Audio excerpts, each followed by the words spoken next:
What's up, nigga? You wanna talk some shit? Call me. Start some shit, bitch. Sup, fool? You gonna talk shit about me, homie? Where you from? Hundreds of niggas is waiting for your motherfucking call, and they all talking shit about you right now. You wanna sell that shit? Call these motherfuckers ASAP. Yeah, I said some shit. What? Man, fuck you and your bone spurs. The hardest niggas is standing by, ready to pick up that phone.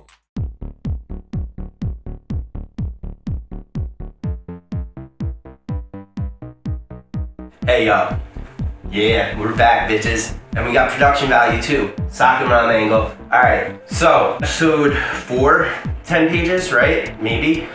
We're gonna talk today about one of my best friends in this industry, Mr. Justin Eisinger. Those of you who are uneducated, okay? He is the editor-in-chief of the One magazine, so get it right, bitches. Anyway, I met Justin Eisinger, I wanna say 2005-ish.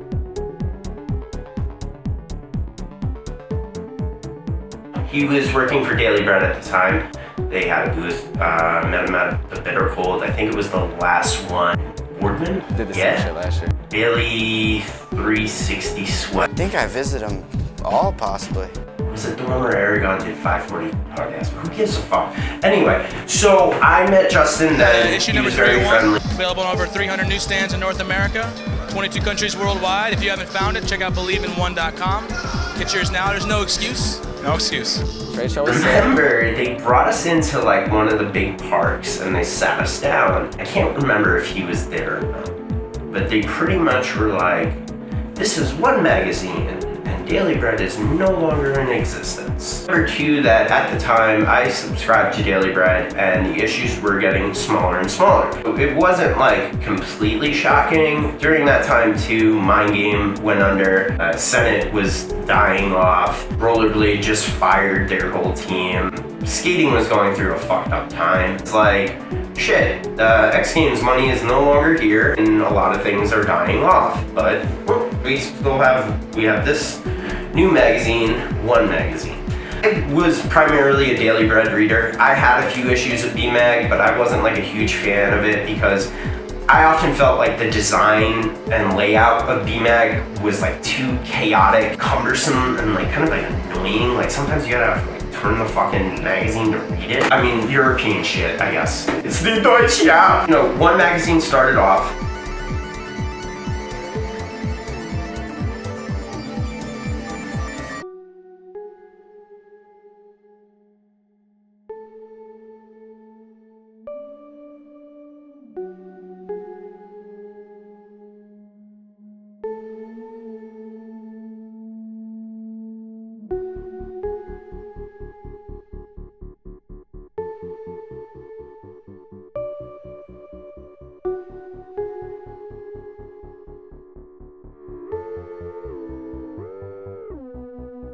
And I saw Justin again, another Bitter Cold, the one that they had at that really big park where Frankie did that wild ass 5. The Broscow one, wild ass, was it a 3? On the Nemo shot. I met him again, I think I was in my like first year of college at that time, studying photography. Didn't really take it seriously, but you know, whatever. And my photos were fucking awful. I spoke with Justin, whatever, bought him a bunch of shit. A couple months later, I emailed him, you know, because he was doing these like photo journals where you could submit to One magazine and get your photo featured on their website. I was trying to get better at skate photography.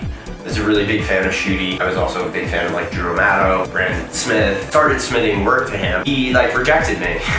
He told me that he was looking for very dynamic skate photos, and I guess mine weren't. I was taking photos of my friends. They weren't amazing skaters, but they were good skate. They could skate. I remember I shot this one photo of my friend Mars doing like a back roy, submitted it to Justin, and he was gonna publish it, and then he didn't for whatever fucking reason. Got into a falling out over it, and I told him pretty much to go fuck himself. I saw him again at Bitter Cold, and Drew Humphrey snapped this photo of me and him together. So fucking funny, you know what I mean? And Drew knew me and Justin didn't get along, because Drew got a lot of his shit published by Justin. Drew used to kind of like push that in my fucking face. He was always a prick about it. But Drew also has like 3 nipples, I think, right, Craig?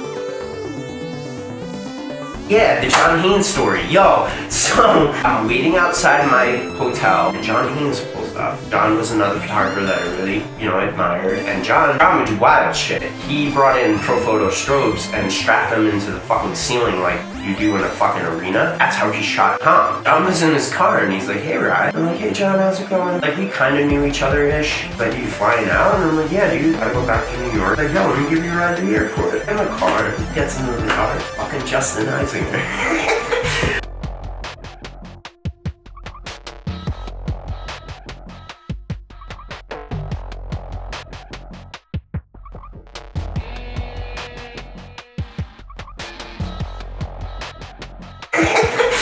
And so Justin starts talking to me, guys, like, how's New York? And like, shit, like you didn't, like, fucking blow me off. Whatever. Fake motherfucker. I think about a couple of months later, I'm living back up in Connecticut. I just dropped out of school because I couldn't get loans. We rekindled our relationship. He needed somebody to shoot a feature for him for the music section. I pitched Mark Sultan from King Khan and Barbecue Show because I was a big Mark Sultan fan. And so I hit him up to do an interview and whatever, and he kept blowing me off. And then, I eventually was like, dude, what the fuck? And we got into a fight and whatever. There was another band that was playing about a half hour away from me in Hartford. I was in Danbury, Connecticut, or just Band Dawes. They had this song, When My Time Comes.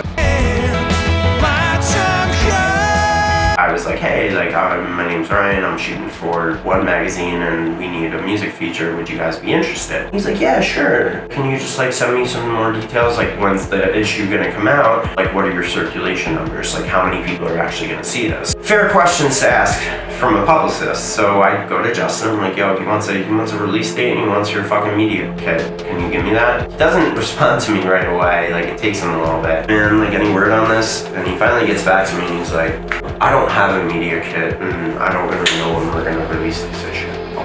Great, so what the fuck am I gonna tell him? Well, I don't mind lying to publicists. He's phrased it some fucking way, I don't mind making empty promises to publicists. And I'm like, well, I do. It's a networking opportunity for me, Justin. It's not just you publishing me, because you're not gonna fucking pay me. We didn't discuss a rate, and you're not gonna, I know you're not gonna pay me. Yeah, I want the tear, but I'm not gonna lie to this guy. He could potentially connect me with other bands, other public, I don't know what it could lead to. So the last thing I wanna do is lie to the guy. We say to each other, go fuck yourself. And we part ways. 2016 comes up. I'm working with Bashi Pope on the BPSO.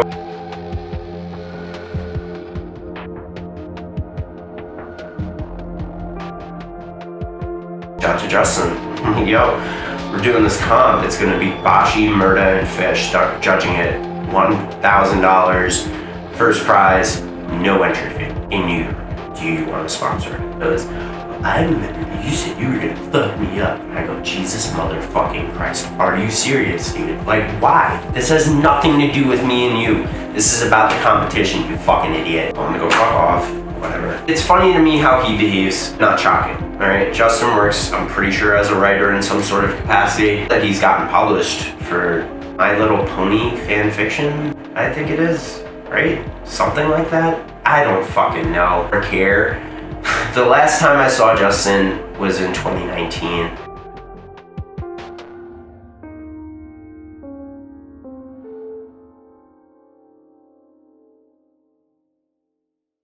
Walking up the stairs, and he's carrying 2 big boxes, and his face is fucking red. And I look at him and I go, yo, you need some help? And he just looks at me, nah. And he just fucking walks on.